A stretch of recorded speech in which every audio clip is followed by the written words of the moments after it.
ดครับดูแคทเทอร์พิล่าครับรถแทรกเตอร์ครับรถดินของจริงครับตายไปแล้ว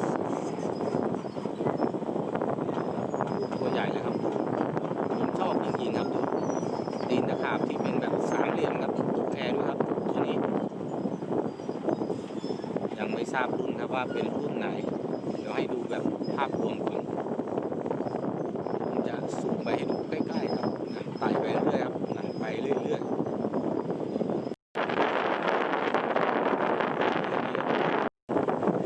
ดูครับเขาไต่ไปไหนเกาะติดเลยครับไปเรื่อยๆครับแคทเทอร์พิล่าครับดูครับไต่ไปไหนไม่แน่ใจครับไปเรื่อยๆเลย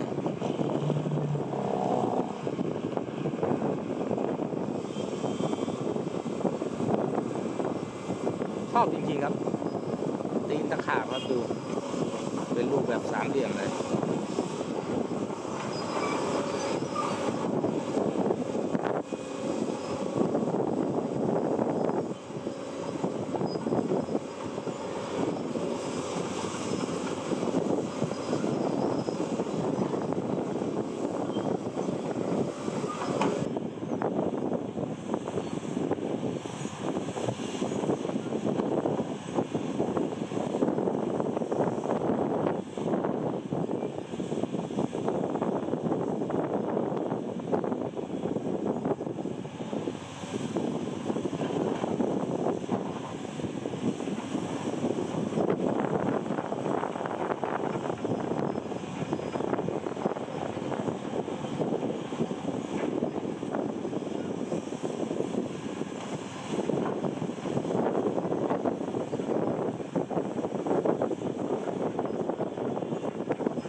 แบ็คโฮครับหรือว่ารถดินตะขาบนะครับไต่กลับแล้วน่าจะเลิกงานแล้วมั้ง4 โมงกว่าแล้วครับจะ5 โมงแล้วครับพูดดูแบบสวยครับเหมือนใหม่ๆเลยครับดูแล้ว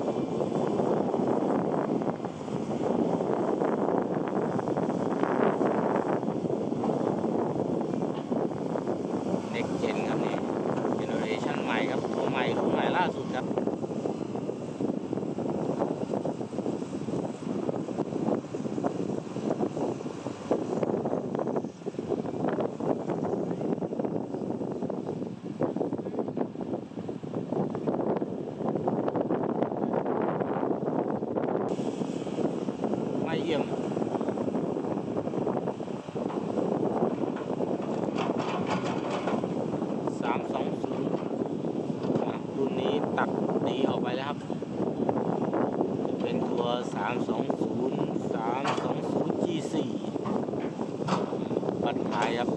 เริ่มหนาปึ๊กครับทรงแบบเหลี่ยมปลายเหลี่ยม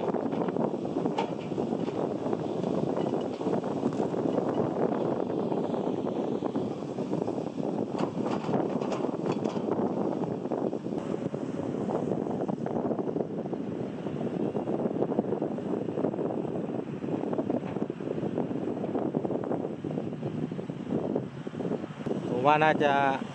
จอดใกล้ๆกับตัวรถดันดินครับแคทเทอร์พิลล่าครับทั้งสองคันเลย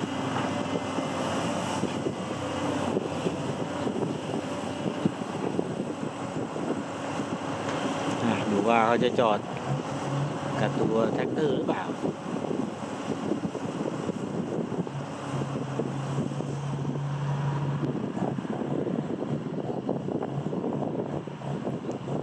ว่าจะจอดไปกันหรือเปล่าครับดูแคทเทอร์วิลล่าครับแคททั้งสองคันเลยดูนี่รถดำครับไอหลงครับมิซูครับจอดแล้วน่าจะเลิกงานแล้วครับ